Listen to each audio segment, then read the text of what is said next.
I think that thing's bigger than some of these apartment complexes. What's going on, Sid?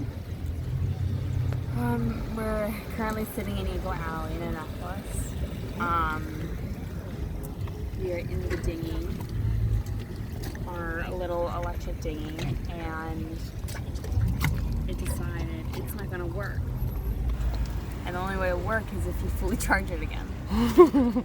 So it's a paddle all the way back across, what is this, the channel? The harbor. Across the harbor. Yeah. So it's going to be a long paddle back, unless this decides it wants to work. Well, as I'm sure you can tell from the video, it's pretty darn hot here in Annapolis today. Right now the inside temperature is 93 degrees. I got home from work and it was about 100 inside the boat. So usually we don't run the AC while we're away. We usually just crack some of the windows. That way we, save power and save some strain on the compressor, because it would kind of just run all day. And we usually wait till it cools down in the evening and then kick it back on later that night. One thing I do want to do, especially since it is starting to get really hot out, is I want to get a properly sized generator in the event that we decide to use the AC while at anchor. So what I have down here in the HVAC setup right now is what's called a kilowatt. It's essentially just a watt meter. So you can see it back in there. You can see the screen.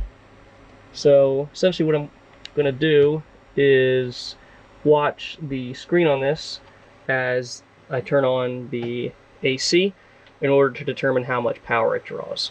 Now with a HVAC system, you might see a large spike in current as it's starting up that compressor. I read online there are some capacitor kits that you can utilize in order to smooth out that power draw. That way you don't flip a breaker potentially on the generator. But let's go ahead and check it out and see how much power it draws.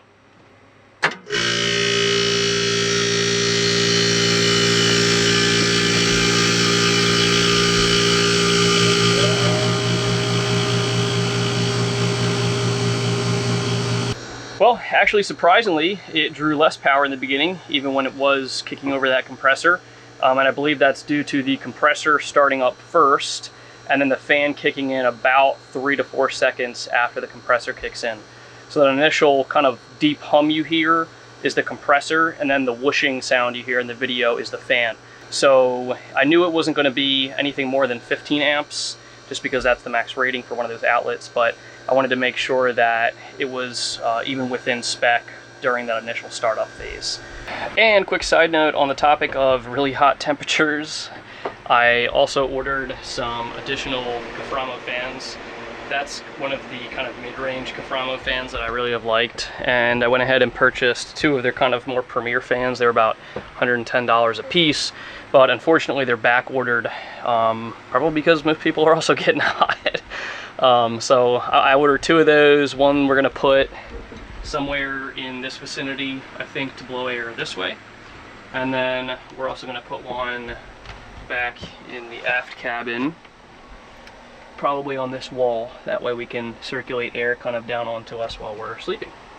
Okay, so the wind has died down pretty much completely today. It is June 8th, so I've decided that I'm going to get up the second reef line.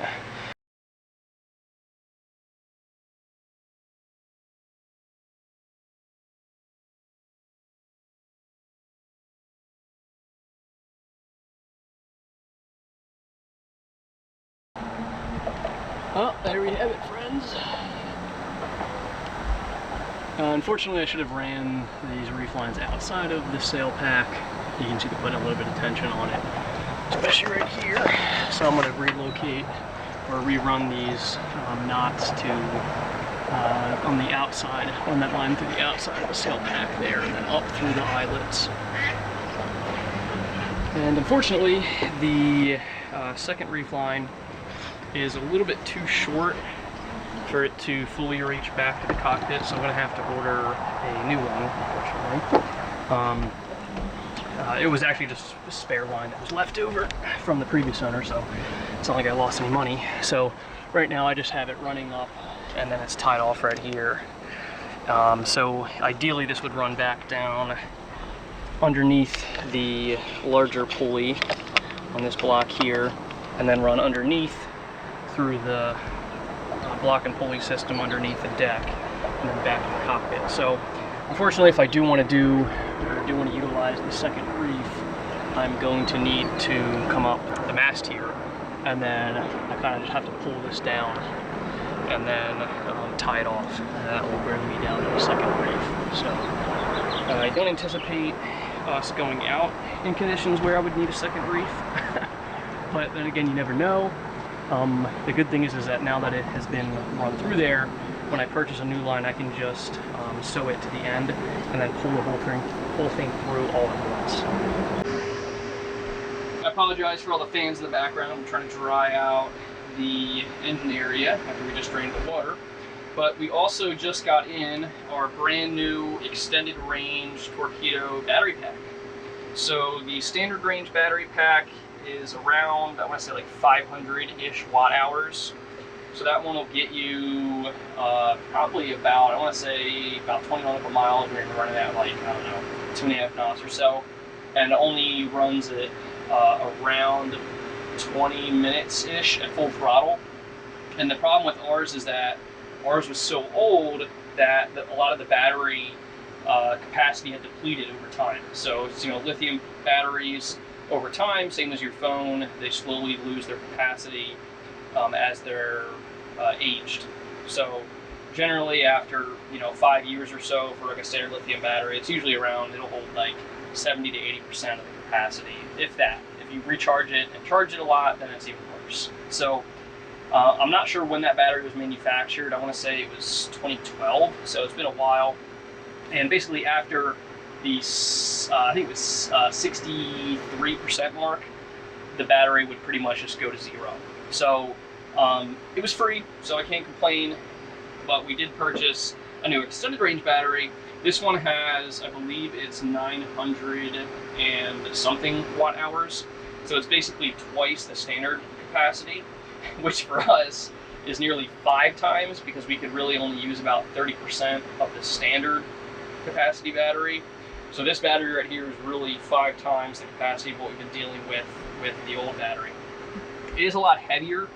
It has twice the battery rack inside it. So I actually took apart the old one to see if I could fix it.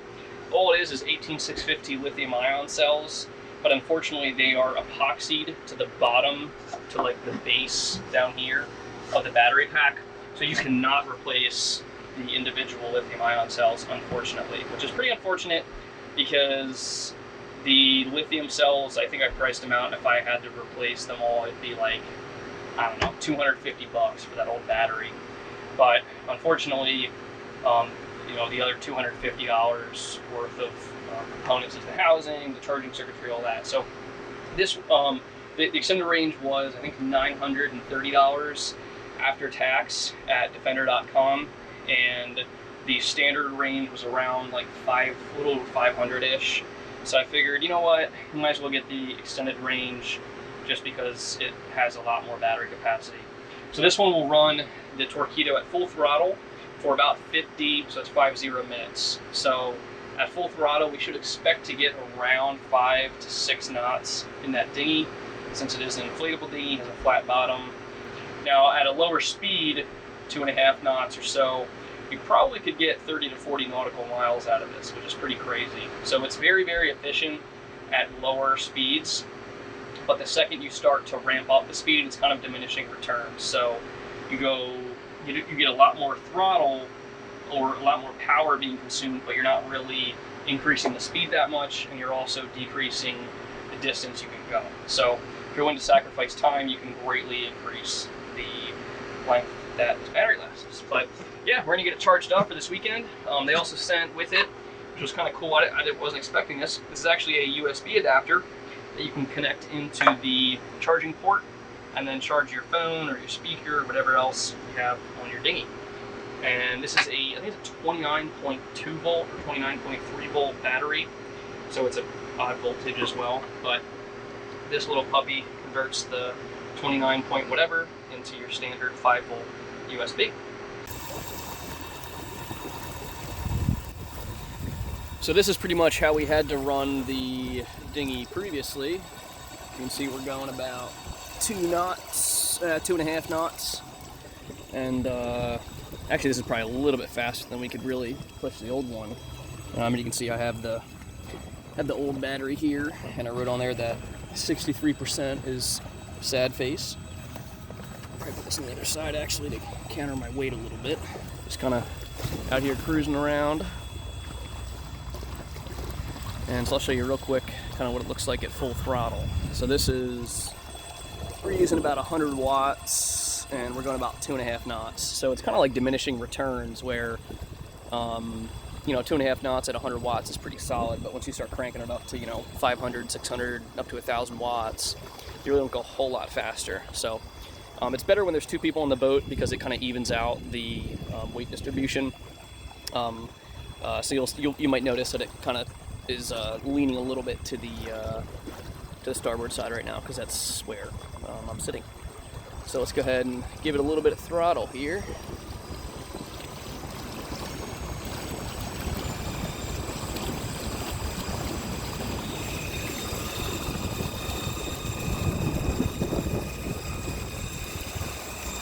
This is about 500 watts.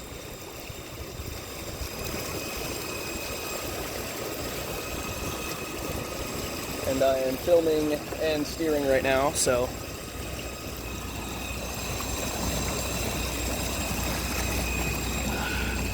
you can see we're going about 3.5 knots, so you don't really gain that much speed when you all of a sudden you quintuple the current or the wattage.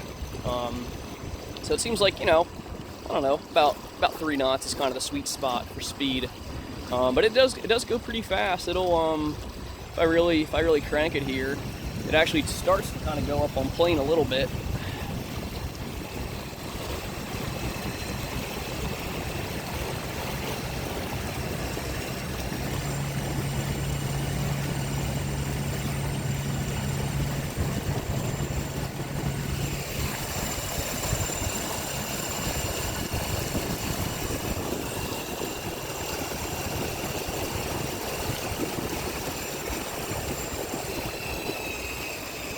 So, pretty fast.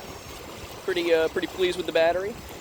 Might have to get a new tiller kind of soon because it seems like there's still some weird connection issues. But the tillers are only $160. Battery was the big cost, about $1,000. But yeah, pretty pleased. Had a little oat surprise. As you can see, everything's moving around. We forgot to secure the oats. Ow! We forgot to secure the oats before we went underway, and I put them down there now. But these containers aren't as airtight, or I guess secure as they should be. So I'm just gonna put all these down here. So we'll have to deal with the oats when we get back. Well, it is, as you can tell from my movement, it's pretty rocky down here.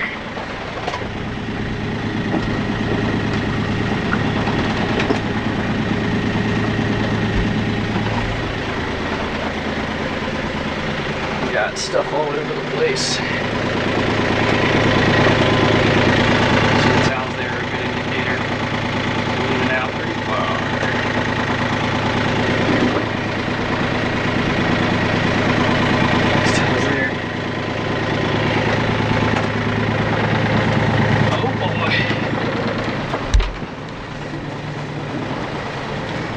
It's hard to climb up here with one hand.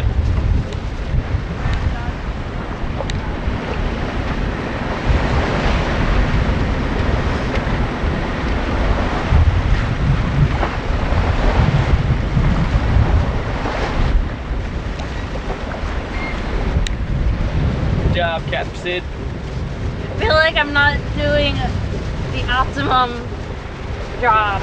Yeah, it's okay. Just watch these guys coming in.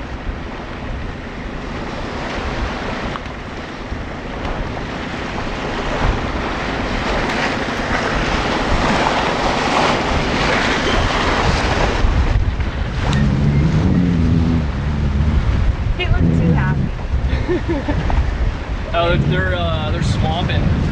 They're going with the wave, so the bow is going under.